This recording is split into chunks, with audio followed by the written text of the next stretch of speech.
Good morning, everyone. Bryan Fryar here again with TVFCU. We're doing another one of our monthly mortgage seminars here online, social media. I've got some special guests here today with us in honor of Earth Day. We're mixing it up a little bit. We have Andy Boyd. Hey, Andy, how are you? Crabtree I'm Farms? doing great. Good to see you. And Michael Ryan with new Terra Compost. How you doing, Michael? I'm good, and thanks for having us. Good. Well, again, like I said, this is in honor of Earth Day coming up on Friday, and we're going to do a little bit something different, and it's going to tie into what I do here in the mortgage department at TVFCU. We're going to be talking about what you can do as a homeowner with your yard, with composting, and maybe a little bit of gardening. We're going to be talking about curb appeal, pride in ownership. Andy's got some plant series brought he's going to show us today, and Michael's going to go over some things about composting. But first off, I'm going to tell a little bit about myself. Those of you, this is your first time joining us. My name is Bryan Fryar. I'm the Mortgage Sales Manager with TVFCU. I've been in the mortgage business since about 1997, so I'm going on about 25 years experience here. I work with a team of mortgage originators here, and we do everything at TVFCU from refinancing, purchasing homes, land loans. We do home equity lines of credit, second mortgages. So anything in regards to a mortgage, buying a home, refinancing, we definitely want to hear from you. And we are located here downtown Chattanooga. We are a local lender. We are locally owned by our membership. So that's a little bit about myself. I'm going to hand it over to Andy. Tell us a little bit about yourself there. Yeah, my name's Andy Boyd, and I am the Director of Horticulture and Greenhouse Operations at Crabtree Farms. I've been here for going on 8 years, and I've worked in horticulture for about 15 years. Okay, great. Michael, tell us about yourself a little bit. Yeah, my name is Michael Ryan with New Terra Compost. I'm one of the owners and co-founders. I've lived in Chattanooga area my entire life. I've been in the food service industry here for almost 20 years. Food waste is a passion of mine, and I'm excited to get to talk to everybody about it a little bit today. Yeah, but before we came on, I know Michael, he was talking about what got him into composting. Of course, being in the food industry, they know there is some waste involved in the food industry, and that ties into composting. So it sounds like you have a passion for it. So we're glad to have you here with us today. So I'm going to get started on this since Earth Day coming up on Friday, and we everybody in the if you've been opening the paper, looking online, everybody knows about home sales, and it's a super hot market to sell a home right now. It's so hot that it's driven up the price of homes, and some people are staying in their homes. So you have two different parts here. You have someone that's maybe wanting to sell a home or a condominium or something like that. And I'm going to talk to Andy about that for a minute, how to improve that curb appeal, how to maybe save some money, and maybe do a little bit of gardening if you're going to stay in your home, what you can do to improve it. So, Andy, give us a few hints and tips here about what you find out about curb appeal and what a prospective person that is wanting to sell their home, what they could do to maybe make it look a little better. Yeah, so I mean, if you have a home, and you're wanting to, whether you're wanting to keep it for a little bit or sell it, pretty much the first step is to evaluate what it is that you already have and what it is that you're working with. There may already be some plantings and landscaping that you might want to keep, or you might be working with a clean slate. But either way, you need to kind of evaluate what it is that you're starting with and go from there. One thing that I know that many people will do is, especially this time of year being spring and everyone has spring fever, gardening season, is if you're thinking you're going to put your house up on the market soon or sometime this year, now's a great time to plant. And suggestions I have would be planting some of both perennial plants as well as annuals. Not making that mistake of rushing and throwing a lot of quick and easy small annuals into the landscape and then thinking that that's good to go, because that's something that's going to fade out within a season or two pretty quickly. So even if you're planning on selling the home, having plants that look a little more established in there provides a lot more curb appeal, because it looks like it's been maintained for a longer period of time. Yeah. I kind of noticed that when I see homes that are new construction, which they're beautiful and everything, but a home that's been there for a while and they have I guess I call it maybe an established yard or established garden. There's a distinct difference, I guess you'd say, at least from someone that's layperson. Correct. So having it look to where it is visually appealing, but also does not look like it was rushed and put in just a couple weeks and then thrown up on the market. You want it to look like it's lived in but maintained very nicely. So I think an easy way to do that is to utilize both perennial plants as well as annuals for seasonal color. Okay. Now, when you say perennial, kind of explain, because I'm not a gardening person. We've talked about this before. I'm lucky to cut the grass and trim the monkey grass and trim the hedges a little bit. Of course. Perennial plants are things that are thought of as either staying in the garden year round for multiple years, or at least coming back each year. It might be something that dies back to the ground, but it'll at least return the next spring, or something like shrubs or low-growing landscape trees where they visually stay in the garden year after year.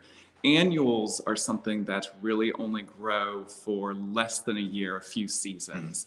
So a lot of people will utilize annual flowers to provide really high-impact spring or summer color, which is great, and visually it's very aesthetic, but that is something that would fade within a couple seasons. And so if you use a lot of annuals in the spring and summer, but then put your house up on the market in the fall, a lot of those plantings are actually going to be on their way out. Okay. Yeah. And are there some things that you can plant that would be maybe more environmentally friendly for our area that might be better? I hear about things, but I kind of want to hear from an expert.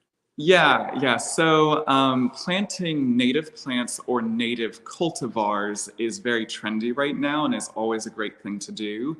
But I think most importantly, being aware of what kind of plants have the potential to be invasive and avoiding planting those.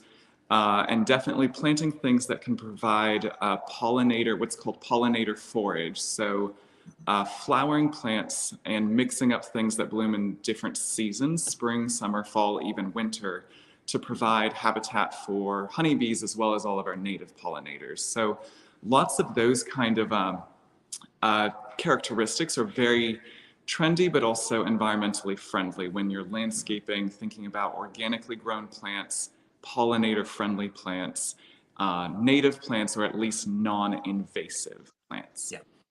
Now I know there are some plants that you can plant to keep out certain little critters, I guess you'd say, as they call them here in the South, like mosquitoes. Mosquitoes can be a big deal. Are there certain plants that you could plant to keep away, flies, mosquitoes, or something like that if you wanted to? There are. So when you're thinking about curb appeal, or say a back patio or front porch and sort of outdoor socializing space of your home, and you're wanting to plant around that, but also ward off mosquitoes or flies or pest bugs, there are a lot of things that can help, but they're not going to completely eliminate mosquitoes. Generally, we say that some of your stronger scented herbs, anything from rosemary, lavender to lemongrass and basil, a lot of those very strong fragrant herbs or fragrant plants, such as a citronella geranium plant, they will help, but they're not going to totally eliminate pests. It helps, but you can also eat them too. So that's a good one too. So and I noticed, Michael, I work in the restaurant industry. Some restaurants I've been to, they have rosemary planted all around their restaurant, especially if they have patios. So like I said, it may not keep those things away 100%, but it does help, and plus it makes the place smell really good. Rosemary smells great. So let's kind of flip that to a little bit too. We were talking about curb appeal and how it looks from the front of the house. Now we're talking about the back patio, and you can do things to make it smell better, keep away some. And like you said, you do want some little animals come around. Bees, honeybees are very, very important. Edible gardens. What can you do as far as an edible garden? This is getting more and more popular. It has been, especially since COVID hit. People were staying home more. Now we have more people working from home. I know a lot of my employees work from home. So it gives them a little more time if they want to do a small garden or an herb garden or something like that. Kind of talk about a little bit about that. Plus, it kind of ties into inflation going on nowadays. Some people can do what did they call back during World War II? Victory gardens. So you can have something to feed the family. So do talk about that a little bit.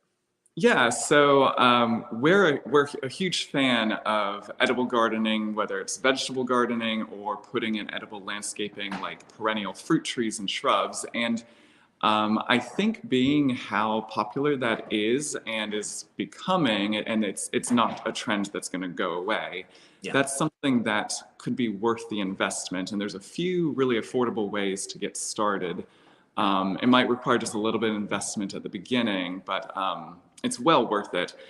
I'm a really big fan of putting in raised beds or planter boxes. Hmm.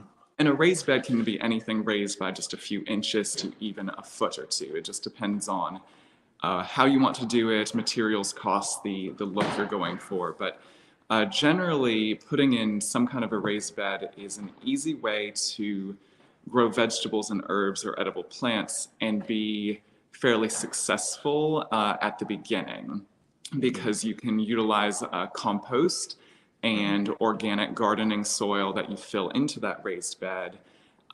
Usually they start out being a little bit more weed free at the beginning. So I think if you're interested in edible gardening somewhere on your property or in your home, then doing a raised bed or is the way to go. Yeah, the raised beds. I know I've seen those in homes, and they look nice, look really really nice. And I know I have I some of my. I'm sorry. Yeah. I have seen some that have been very well built and made to last like many years, and they look Hmm. very, very nice. And Yeah. would be a great selling point if you do put your home on the market in the future, because I know many people, when they see that in the backyard or a side yard, and if it looks good, it's appealing because it says, oh, I could like purchase this home and then grow my own food. It's already set up and ready to go. Yeah, yeah. I mean, have one of my employees. She grows tomatoes and all kinds of vegetables and herbs, and she. Mhm. I mean, we live in a type of climate where, especially tomatoes, grow great here, and she's always having to give those away. So it's saving that money. You're not having to buy at the grocery store. Plus, also, like you said, these are organic too. You're growing at home. Um, Right.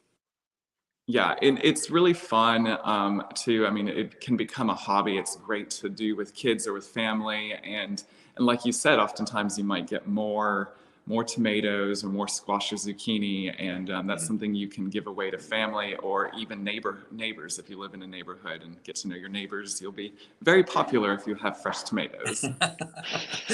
Yeah, I know some of my employees they'll bring squash, zucchini, okra. It's a great time of year. And it's a great place to live too that we can grow all Mhm. this. I Yeah. know being in the South, our growing season is much more than it is up north. Right, right. I mean, there are many, many vegetables and fruits that can grow really well here. Tomatoes, peppers, squash, zucchini, okra, beans, basil, cucumbers, various melons. You know, it's depending on the space you have and how you want to do it. And the time. I mean, I don't want to mislead anyone. There is a little bit of effort or work involved, but usually well worth it. Yeah, You yeah. can get quite a bit of fresh, delicious produce off of your own property. Yeah. Yeah, and especially now that a lot of people, like I was talking earlier, working from home, they don't have that commute now in the morning or the afternoon or the Yeah. evening. So that time that you're not sitting in a car, that you could be planting or watering something. I know I had an herb garden a few years ago. I loved it. I'm not much of a green thumb person, but it was relatively easy. Rosemary, cilantro. I even did some tomatoes and jalapenos.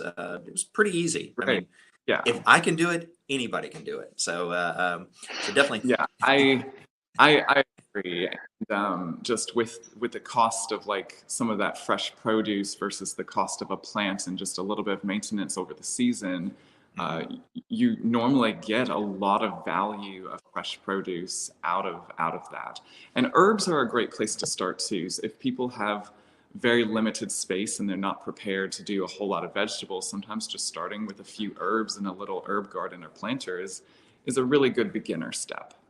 yeah, yeah, and that especially I would grow rosemary. It grew easily. It was low maintenance. Most of the stuff was low maintenance that I did, and it was really nice being able to go out in your backyard and just pick it and put it on your plate. So Yes, yeah, no, that's really part of the joy of it, is being able to say I got this rosemary right of my out of my own garden. yeah. So at Crabtree Farms, do you guys what do you offer things for people, like as far as classes or knowledge, or what can, if I wanted to start a garden, what can I do? There's a lot you could do. So Crabtree Farms is a nonprofit teaching farm organization. And so we do a lot of educational programming, anything from our own community garden bed program that we have here on the farm to educational workshops, a monthly gardening club, or even just coming out and volunteering or coming out to visit our farm and ask us some questions. We do have a couple annual plant sales, and that's a great way for people to learn also, is by visiting the farm, looking at our plant selection, and we are happy to help and give as best of our knowledge as we can to help people be successful with their own gardens. But we also do a lot of those educational workshops too. Anything from gardening to cooking, a wide range of stuff. But we pride ourselves on being very engaging with our community, so that way people can learn how to do this kind of stuff at home from us. Yeah, that's definitely. I think it's a great thing. I know I've been over to Crabtree Farms. It's been a few years, but it's really nice over there, and they're great people, and it helps somebody like me who does not have a green thumb, but could help me wade through and what I need to do. So we're just going to lead us to our next thing. We're going to be talking to Michael about composting. I know even though I don't do a lot in my yard and I don't do a lot of gardening, I do like to cook a lot. So sometimes I have leftovers, I have waste. Michael, if you would just kind of lead it into, tell us about composting. What is composting exactly? Well, composting is basically recycling that's being done naturally. Everything's going to break down, food's going to break down, plants are going to eventually break down. And what we do with composting is we basically speed up the process, and we create, a really soil enriched, soil to go back, amendment to go back in gardens and plants. And, one of the things that plants and gardens are going to do when they're growing is they're going to use, all the nutrients that's going to be in the soil. And then when you go to replant, or like if you've got a garden and you're doing your fall crops, you would want to go in and just put a little bit of compost in there just to put some good bacteria and good fungus back into the soil.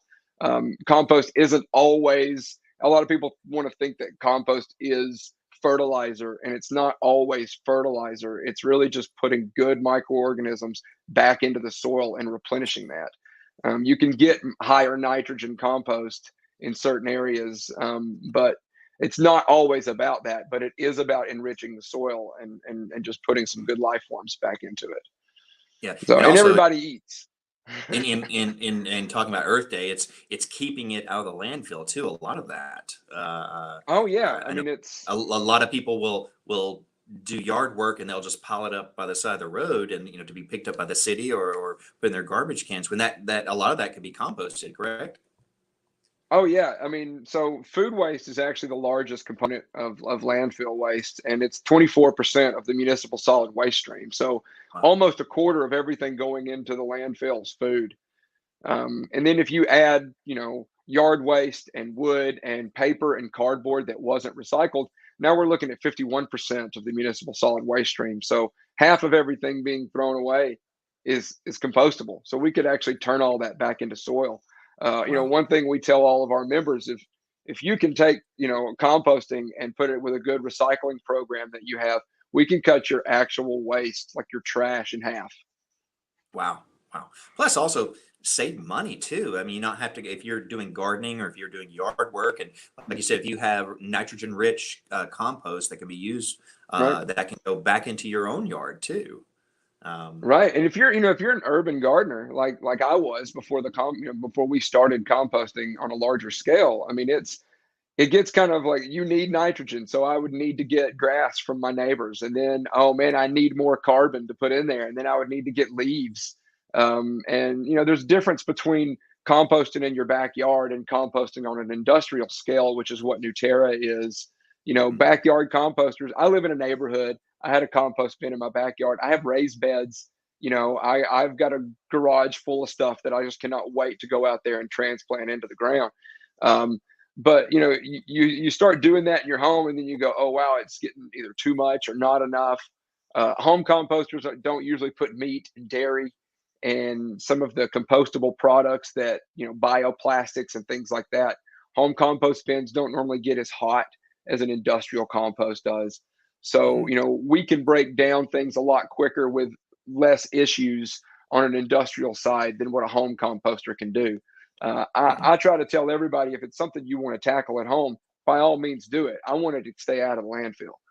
Yeah. Yeah. And if you want to do it, it's great. But sometimes just throwing it all in a spot doesn't mean you're always going to get great soil back from it.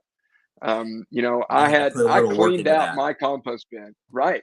I Yeah. cleaned out my compost bin that I had in the backyard, and it wasn't, it's just kind of a static pile that sits there. It got to the point where I wasn't turning it the way I needed to. And when I put my compost from my backyard into some plants, I started growing pumpkins all over the place. And I think, Andy, that's what we call like miracle plants, right? We didn't even know we planted those, and there they are. But when you go industrial composting, we get hot enough to break that stuff down, especially weed seeds and bad bacteria and all that. So you don't have to worry about, when you're getting compost from an industrial compost or you're buying compost at a store, you don't have to worry about it growing miracle plants or weeds, because it was hot enough to kill all of that in there. Yeah. I see. How long does it normally take to break down just food, just basic, I guess, fruits and vegetables that you're going to be throwing away? How long does it on average take to break down to where you can use it? Well, so I mean, let's look at what it would do if you put it in a trash bag and send it to a landfill, as opposed to what it's going to do in a composting system. A head of lettuce can last 25 years in a landfill. Wow. When you say that to people, you kind of see the mind explosion, because it Yeah. doesn't last a week in the refrigerator. But how's it going to last 25 years? And it's because we're encasing it in a plastic bag and we're burying it underground. Yeah. It can't get oxygen, can't get moisture. It breaks down anaerobically. That's where it starts producing methane. Landfills are the third largest producer of the human related methane in the United States. So, Mhm. you put it in a composting system now, and it's gone in less than a week. I Wow. mean, it's not down into soil where you would want to put it back yet, but it's not going to look like food anymore. Mhm. It's going to be broke down, and it's going to start going. Now, on our side, we need to keep it at on an active pile for 30 days. So we want to Uh-huh. keep it around 145 degrees and up for about 30 days. And then we move it. We do an aerated static pile, so we blow oxygen through it. Most people have to move their compost. They have to go outside. They have to turn it. We don't have to do that because we introduce oxygen into it. So we leave it there for 30 days, and then we move it off of that to a curing pile. And in that curing pile, it'll sit there for 60 days. And that just kind of helps it break down anything that didn't break down. It helps it start cooling down. You don't want to put hot compost on your garden or on your plants, because it could be hot enough to kill them. Yeah. So we let it cool down, and then we take it from there and we screen it down to a quarter of an inch. Some compost you get might look more like mulch and things like that. Ours is going to be a little finer due to the fact that we screen it down. And then once it's screened down, it's ready to go back out and go into gardens. Now, I was going to ask, you said it gets hot. I guess that's the chemical reaction of the breakdown. Is that what's Well, happening? it's not as much chemical reaction as it is microorganisms just eating and doing their job. Okay. And when they start breaking stuff down, it creates heat. Yeah. They're already there. They're in our food all the time. We don't Uh, add anything to it to make it work. We just put the right amount of carbon and nitrogen together, and we mhm. let nature take care of it. We just give it what it needs, which is oxygen. And once it does that, it'll just keep working. There's different types, thermophilic and methophilic, microorganisms that are all in there doing their jobs. Mhm. And we just kind of give them what they need, and speed up nature in a way Yeah. and let it go a little quicker. Yeah. Because as humans, we are taking from the planet. We are producing waste, and it's Mm. good to give this back to nature and grow our own food, our own herbs, and Yeah. take care of the plants in our yard or anything like that. Yeah, and you hear farm to table all the time, right? And that's Hmm. something that a lot of us hear on a regular basis. But farm to table to landfill is a linear story, Hmm. right? Like, it feels really nice up front when you hear farm to table, but if you're not completing the process, why did we care it came from a local farm or out backyard if we're just going to now throw it into the landfill? I mean, Yeah. we should really be working on this circular economy. And when it comes to growing food and then making sure that food goes back to soil, that's easy. Hmm. Recycling can be really difficult, and we can get into the weeds about that all day long. If you can Yeah. eat it, I can compost it, Yeah. right? If it grows, it goes. And that's just kind of what we try to tell people. It's finish that story, finish that circular economy. When you go down to Crabtree and you walk around, I mean, it's gorgeous over there. And it just kind of your soul, you just feel good when you leave that place. Why Yeah. would you want to take any food that you get there or any plants you get there to grow food at home and then throw them in a trash bag? Yeah. Yeah. It No, just that's it doesn't it doesn't make complete any that, sense. It doesn't make any sense. right? Yeah, and Especially like I if you're said, the gardening. farm to table thing is huge now. Yeah. Do you now, either one of you, are you seeing, like, from what you're seeing and you're talking to people? I know on the mortgage side we talk about, people buying homes and everything. Are you seeing more people doing the composting than you would say 10 years ago, 20 years ago, or growing vegetables, fruits, vegetables, herbs at home? I know I hear more about that, the small gardens ever since COVID. But what are you seeing the past 5, 10 years? Well, I mean, I've seen a lot more people composting. Hmm. When we go to events, we have a lot of home composters that want to come talk to us and ask us questions and help, maybe fix some things that they got going on at their house. And when it comes to selling homes, we have to remember right now, we've got so many people moving into this city from Hmm. out west and up north. And there's people coming here from cities and towns and states where it's illegal to throw food away. Yeah. They're coming here from places where composting is part of what happens everywhere. Um, it's when you see trash and recycle and compost, there are three bins outside of homes that are being picked up regularly, and trash is the Mhm. smallest. Mhm. Here in the Yeah. Southeast, you can get two or three trash containers and never see a recycle container. It's Yeah. different. And these people are moving here to the gig, right? Because they can work in California at their job and they can be in Chattanooga, Tennessee. Yeah. That's a So great we're point. bringing so many people here from other places. We've got to make what they're used to, normal here, Mhm. and being able to garden at home and compost at home or compost with a service. Um, that's important to people. That's going to help them Yeah. pick where they go. If they go to a neighborhood where you can't have a garden because the HOA says they can't have a garden or can't have a compost, that could be something that turns somebody away from that. Mhm. Yeah. And I think, potential home buyers would definitely want to look at that if they're interested, and if they come from a place where they did do gardening or they did do composting. I know even people in urban settings. I was in Chicago not too long ago, and they have urban gardens there in the middle of the city, that neighborhood gardens that you'll see in Yeah. Yeah. composting. So I know in a lot of big cities, and like you said, they have, I know here in Chattanooga, I recycle, and I also have my regular garbage bin, but recycle. But like I said, in other urban areas outside of this area where people are normally, they're used to having different types of recycling, separating things and doing composting. So yeah, that's and Andy, I guess you're seeing the same thing. People moving from other areas of the country Yeah, here. well, I also have lived in other areas of the country where having that setting of a trash recycle and then just composting was normal. But I do think that both at home gardening and at home composting are becoming a lot more popular already. Yeah. At this spring's local gardening type expos or events that have happened, it seems to be a very hot topic of discussion is how do we compost at home, or if you don't live in an area or home where that's allowed or perhaps feasible, how can we at Hmm. least not waste our organic or food scraps? Is there a way that we can send that elsewhere to be composted just to be able to keep it out of a landfill? Yeah. So it's And definitely something that's getting more popular.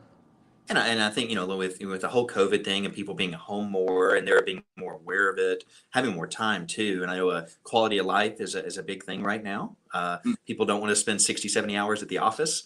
So a lot of Right. people working from home, and some people looking for hobbies and also something good they can do. Curb appeal, taking care of their home, but also helping nature and maybe saving some money, especially in these times with inflation the way it is. Mm. It's to me, it's a win-win all the way around for everyone. Yeah. And Yeah. like Michael was saying, people moving to this area who are used to that, maybe bring some more excitement, and let the people that've been here like I have, and you guys too have been here all your life, their experiences and what they do, and bring it here to the Chattanooga area, and make it more popular. I mean, it's a win-win all the way around for Right. everybody. Yeah, great. Yeah. Well, cool. Well, gentlemen, I thank you for being here today. I think we covered some really good topics. Love to have you again, maybe next year when we do this again on Earth Day, and kind of remind everybody. But I really do thank you. Some good information for homeowners, potential homeowners, or even those that don't own a home. You know, if you're renting and you talk to your landlord, you want to do a garden or something like that. Do a few plants. Can't hurt. Can't hurt. It's always good. So we're going to go ahead and wrap it up here. I think we do have a drawing winner. I'm going to show our Crabtree Farms plant sale. And if you want to go ahead and just say a little bit about that. Yeah, so this is our largest annual event, is our spring plant sale, and it's this coming weekend. The 22nd through 24th, the times are up there. This is a great chance to come out and talk to us, learn about gardening, of course, browse a wide variety. Over 300 different varieties of plants will be offered for sale. But we're happy to help and teach people if they have any questions about gardening. Okay, great. I've actually been to one of those festivals, and it's a whole lot of fun. So Michael, you want to tell us a little bit about new Terra Compost there? Sure, yeah. So we do residential, commercial, and events as far as composting is concerned. So, we have a couple different residential programs. We have drop off where we come to you take your food waste to our sites around town. We have curbside where we come and switch it out for you. All of our members get finished compost in return, which is one of the great parts about it. And then if you don't want your compost, you can donate that compost to one of our partnered nonprofits or community gardens. So it's actually going back to either feed people or teach people how to grow food. We're going to be at Eco Field Day this Friday for green spaces, and we'll be doing the events and everything there. So that's going to be really exciting. So anybody that signs up for curbside from now on is first month is free with new Terra. So Awesome. Sign up today and just try it in your house for a month and see how it works. And let's keep it out of the landfill. So okay, great. That good information. You threw in that name there. Green spaces. Those are good people over there. We like to work with them a lot. Good folks. So again, Andy, Michael, we appreciate you being here with us today. I kind of jumped the gun a little while ago. We do have some contact information here for TVFCU, and also we have a winner for our $100 Visa gift card. Goes to Amy Gardner. Congratulations, Amy. We will be reaching out to you and beginning your $100 Visa gift card to you after this program. So congratulations, and again, Andy and Michael, thanks for being with us. Really appreciate it. And we'll see you next time. Everybody had a great day, and have a happy Earth Day. Take care. Bye. Thanks.